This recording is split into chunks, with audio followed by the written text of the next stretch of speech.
Dua Bocoe adalah salah satu kecamatan yang terletak di Kabupaten Bone, Provinsi Sulawesi Selatan. Kecamatan Dua Bocoe berada di bagian utara wilayah Kabupaten Bone. Berdasarkan Kecamatan Dua Bocoe dalam angka tahun 2021 yang diterbitkan oleh Badan Pusat Statistik Kabupaten Bone menyebutkan, luas wilayah Kecamatan Dua Bocoe 144,63 km persegi. Wilayah desa terluas adalah Desa Panyili seluas 14,24 km persegi. Disusul Desa Sanrangeng seluas 14,15 km persegi, dan terkecil Desa Solo dengan luas hanya 1,30 km persegi. Sementara itu ketinggian wilayah Kecamatan Dua Bocoe berada antara 23 sampai 97 meter di atas permukaan laut. Wilayah tertinggi berada di Desa Praja Maju dengan ketinggian 97 meter di atas permukaan laut, dan wilayah terendah berada di Desa Tocina dengan ketinggian hanya 23 meter di atas permukaan laut. Kecamatan Dua Bocoe terdiri atas satu kelurahan dan 21 desa yaitu, Kelurahan Unyi, Desa Mario, Desa Latcuri, Desa Patiro, Desa Cabeng, Desa Panyili, Desa Sanrangeng, Desa Sailong, Desa Mele, Desa Pakasalo, Desa Tawaroe, Desa Uloe, Desa Ujung, Desa Padacenga, Desa Lalatang, Desa Kampoti, Desa Praja Maju, Desa Tocina, Desa Tempe, Desa Solo, Desa Watang Padacenga, dan Desa Matajang. Berdasarkan Kecamatan Dua Bocoe dalam angka tahun 2021, jumlah penduduk Kecamatan Dua Bocoe sebanyak 33.154 jiwa, yaitu laki-laki 15.929 jiwa dan perempuan 17.225 jiwa, dengan kondisi wilayah yang terdiri dari perbukitan, lembah dan daratan, sehingga penduduk Kecamatan Dua Bocoe sebagian besar bermata pencarian dalam sektor perkebunan dan pertanian. Dalam wilayah Kecamatan Dua Bocoe terdapat dua gunung yaitu, Gunung Mampu di Desa Cabeng dan Gunung Sailong di Desa Sailong. Dalam Kamus Besar Bahasa Indonesia menyatakan, bahwa gunung merupakan bukit yang sangat besar dengan ketinggian lebih dari 600 meter. Sementara ketinggian Gunung Mampu hanya 250 meter dan Gunung Sailong lebih kurang 110 meter. Dengan demikian Gunung Mampu dan Gunung Sailong termasuk kategori bukit, akan tetapi di daerah Bugis lebih sering menyebutnya sebagai bulu atau gunung, meskipun tidak mencapai ketinggian 600 meter ke atas. Dalam wilayah Kecamatan Dua Bocoe juga terdapat danau atau tapareng. Pada musim-musim tertentu danau tersebut mengalami kekeringan, karena airnya hanya berasal dari luapan Sungai Walenai. Danau ini biasanya menjadi mata pencarian penduduk setempat untuk menangkap ikan gabus, ikan sepat, ikan patek, ikan mas, dan ikan lele. Cara menangkapnya bisa dengan cara menggunakan jala yang disebut majala, bisa dengan cara makaremo, tapi terkadang menangkap ikan dengan cara bersama-sama yaitu, dengan mendorong rerumputan secara melingkar akhirnya ikan-ikan berkumpul di tengah. Proses seperti ini biasa disebut malulung, ikan yang diperoleh seperti ikan sepat atau bale janggo atau bale cambang, kemudian ikan patek atau bale cepek atau bale oseng, ikan mas atau bale ulaweng, ikan gabus atau bale salo, dan ikan lele atau bale mandeling. Selanjutnya pada musim kemarau, danau atau tapareng tersebut menjadi kering, sehingga masyarakat setempat menanami palawija seperti jagung dan sejenisnya. Di Desa Sailong terdapat mata air di kaki Bulu Sailong. Selain wisata permandian juga untuk mengairi irigasi pertanian di wilayah itu. Bahkan di wilayah Sailong ini merupakan salah satu permukiman tua, sehingga kemungkinan besar terdapat makam kuno atau situs-situs lainnya. Sebaiknya apabila masyarakat mendapatkan makam-makam tua yang diyakini memiliki sejarah, dilaporkan ke instansi terkait, agar diobservasi bersama para arkeolog. Dalam wilayah Kecamatan Dua Bocoe melintas sebuah sungai yang disebut Sungai Unyi. Hulunya berada di Kecamatan Ponre dan bermuara di Sungai Walenai hingga mengalir ke Teluk Bone. Sebenarnya di sepanjang aliran Sungai Unyi tersebut, memiliki beberapa nama, tergantung wilayah desa yang dilaluinya, seperti Tepoe, Tempe-Tempe, Lakebong, Atapange, dan Unyi. Tepoe, atau bendungan untuk pengairan, kemudian Tempe-Tempe di Toleceng Desa Tempe, kerap dikunjungi untuk mandi-mandi utamanya pengantin baru dan hajatan lainnya. Terus ke bawah, Salo Lakebong di wilayah Desa Cabeng, disebut Salo Lakebong karena pada saat kita sampai di tempat itu, tercium aroma busuk, yang tak lain adalah belerang, dan Sungai Lakebong ini kerap dikunjungi warga setempat, apabila terkena penyakit gatal-gatal pada kulit. Selanjutnya Salo Attapange, juga berada di Desa Cabeng. Wilayah ini merupakan tempat bersejarah, karena pada tahun 1654, disitulah tempat berlangsungnya perjanjian persekutuan antara Bone dan Sopeng, untuk melawan penjajahan Gowa. Perjanjian itu disebut Perjanjian Pincara Lopie di Attapange, di atas sebuah perahu rakit di Salo Attapange. Jenang Tobala dan Laten Ribali Datu Sopeng melakukan perjanjian untuk melawan Gowa. Oleh sebab itu, perlu penelusuran dan penelitian lebih lanjut kepada instansi terkait, tentang keberadaan Sungai Attapange yang ada di Desa Cabeng. Pada tahun 1511, masa pemerintahan Laten Risuki Mapajunge, Raja Bone kelima yang berkuasa tahun 1510 sampai tahun 1535, terjadi permusuhan antara Kerajaan Bone dengan Kerajaan Mampu. Arung Mampu pada masa itu bernama Lapariwusi.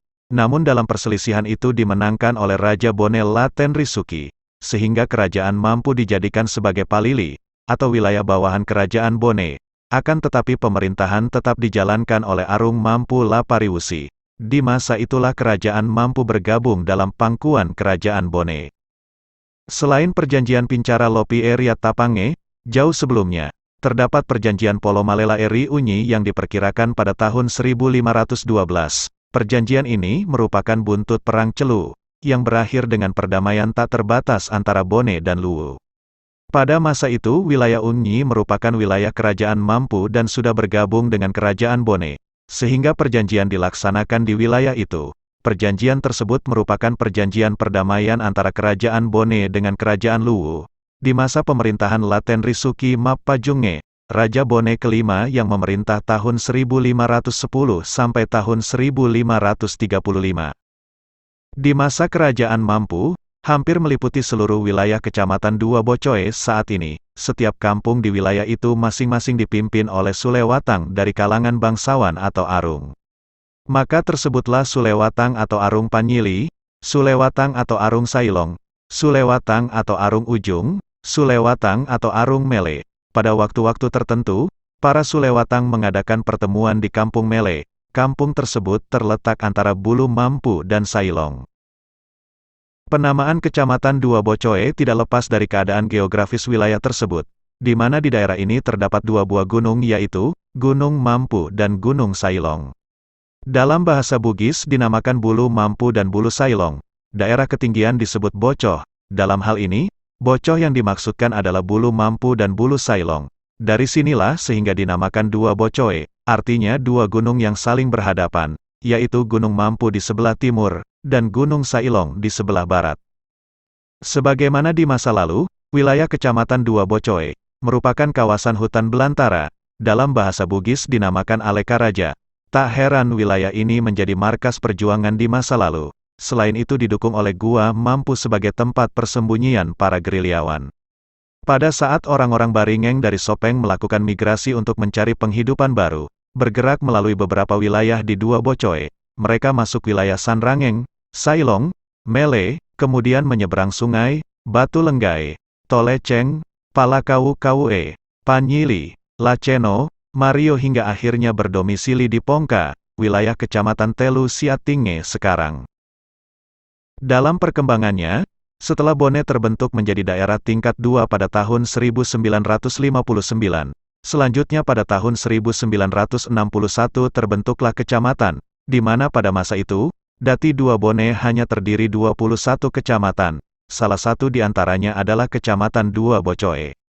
Dengan demikian, wilayah Kecamatan Dua Bocoe yang sebelumnya wilayah kerajaan dan Sulewatang, kemudian menjadi distrik, dan selanjutnya menjadi kecamatan tahun 1961. Perubahan distrik menjadi kecamatan berdasarkan surat keputusan Gubernur Kepala Daerah Tingkat 1 Sulawesi Selatan Tenggara, nomor 2067 tanggal 18 Desember tahun 1961, yang menyatakan semua distrik berubah nama menjadi kecamatan, termasuk di dalamnya adalah distrik Sailong. Berdasarkan memori Van Overgave, Controller Bone Riatang, tahun 1912 sampai tahun 1915, atau catatan memori serah terima jabatan Onder Afdeling Bone Riatang tahun 1912 sampai tahun 1915, menyebutkan setelah pengasingan Raja Bone Lapawawoi Karaeng Segeri tahun 1905, Selanjutnya pemerintah kolonial Belanda menjadikan Kerajaan Bone sebagai daerah swatantra, di mana posisi pemerintahan ditempati oleh orang Belanda, yang dibantu oleh anggota Hadat Bone dan Tomari Laleng. Selanjutnya dalam keputusan Asisten Residen Bone, tanggal 23 Mei tahun 1906 nomor 229, serta tanggal 10 Juli tahun 1906 nomor 287, maka dibentuk distrik-distrik. Adapun distrik-distrik yang dibentuk pada masa itu, salah satunya adalah distrik Sailong. Adapun distrik yang dibentuk pada tahun 1906 diantaranya distrik Lamuru, Atang Lamuru, Sibulue, distrik Watampone, distrik Awangpone, distrik Palaka, Tanete Riawang, Cenrana, Sailong, Timurung, Amali, Ulaweng, Ponre, Barebo, Cina, dan Bengo. Seluruh distrik tersebut dipimpin oleh seorang kepala distrik yang bergelar Sulewatang atau Arung. Seperti sudah dijelaskan sebelumnya, awal terbentuknya Kecamatan Dua Bocoe tahun 1961, hanya terdiri dari 13 desa yaitu, Desa Sanrangeng, Sailong, Mele, Mario, Panyili, Cabeng, Latcuri, Patiro, Pakasalo, Uloe, Ujung, Padacenga, dan Tawaroe. Dalam perkembangannya, beberapa desa dimekarkan sehingga saat ini wilayah Kecamatan Dua Bocoe sebanyak 21 desa dan 1 kelurahan. Setelah terbentuk menjadi desa, sebagian Sulewatang memegang pos-pos penting. Mereka diangkat menjadi kepala desa. Beberapa kepala desa yang terkenal pada masa itu, diantaranya Petatapa dan Peta Lawa Sulewatang Mele, Andi Baso Dahlan Kepala Desa Sailong, Tasi Kepala Desa Sanrangeng, Abdul Rahman Daeng Matinring Kepala Desa Mele, Andi Songe Kepala Desa Ujung, Andi Calo Kepala Desa Padacenga. Selanjutnya Konta, Kepala Desa Pakasalo, Palesangi Kepala Desa Tawaroe, Sersan Sape, Kepala Desa Patiro, Baroci atau Sersamata, Kepala Desa Cabeng, Andi Muhammad Yunus, Kepala Desa Uloe, Andi Mulare, dan Senreng, Kepala Desa Panyili, dan Daeng Matangang Kepala Desa Mario. Sementara kepala wilayah kecamatan pada masa itu diantaranya bernama Andi Matalata. Beliau menempati bola soba yang ada di desa Uloe. Konon, bangunan dengan model bola bodoh tersebut, merupakan salah satu bangunan tua, yang dahulunya ditempati oleh pembesar Belanda, kemudian ditempati oleh kepala distrik atau camat. Bangunan tersebut dibangun bersamaan dengan bola soba yang ada di Ajangale dan Cenrana. Karena dahulu kepala desa tidak digaji, maka para kepala desa tersebut masing-masing diberikan tanah akinan rengeng atau tanah kasiwiang, yang berfungsi untuk dijadikan lahan pertanian guna memenuhi kebutuhan hidupnya. Beberapa wilayah di Kecamatan Dua Bocoe, sering mengalami banjir, utamanya desa-desa yang berada di sepanjang daerah aliran Sungai Walennae. Banjir ini disebabkan selain mendapat banjir kiriman dari Sopeng dan Wajo, juga terjadi pendangkalan Sungai Walennae. Pada tahun 70-an pelabuhan lokal Uloe masih sering berlabuh kapal besar, namun karena adanya pendangkalan sungai, saat ini hanya perahu ukuran kecil yang bisa berlabuh. Salah satu musik tradisi yang terkenal di Kecamatan Dua Bocoe, yaitu Genrang Sanro yang berada di Desa Ujung. Di masa lalu, Genrang Sanro ini merupakan pertunjukan gendang yang berkembang di lingkungan kerajaan. Genrang Sanro ini pertama kali diturunkan oleh seorang bisu yang diberi julukan Sanro Magangka. Genrang Sanro dipertunjukkan di depan kalangan keluarga istana. Penamaan gendang ini juga dipengaruhi dengan perkembangan Islam di Kerajaan Bone pada masa itu. Pembesar kerajaan turut menyebarkan Islam, hingga ke pelosok kampung dengan hiburan Genrang Sanro. Genrang Sanro sampai saat ini sangat melekat dan dikenal dalam masyarakat Dua Bocoe. Hal ini dikarenakan dari zaman dahulu hingga sekarang Sanro masih tetap bertugas dalam ritual Matula Bala, Madupa Ase, dan hajatan lainnya. Seiring dengan perkembangan zaman, fungsi tradisi Genrang Sanro sebagai ritual adat mengalami pergeseran. Pertunjukan ini mulai dipertunjukkan sebagai sarana hiburan atau sarana silaturahmi masyarakat setempat. Selain sebagai sarana permohonan doa kepada arwah leluhur mereka, Genrang Sanro ini perlu diusulkan sebagai warisan budaya tak benda dari Kecamatan Dua Bocoe. Itulah kilas balik selayang pandang Kecamatan Dua Bocoe. Masyarakat Dua Bocoe yang dikenal agamis, namun tetap menjunjung nilai-nilai budaya Masi Bocjo, yaitu saling meninggikan harkat dan martabat dalam meniti hidup yang lebih baik. Silakan berkunjung, karena daerah ini banyak menawarkan suguhan alam yang memukau. seperti gua mampu dan tempat wisata lainnya. Terima kasih, semoga menghibur dan bermanfaat.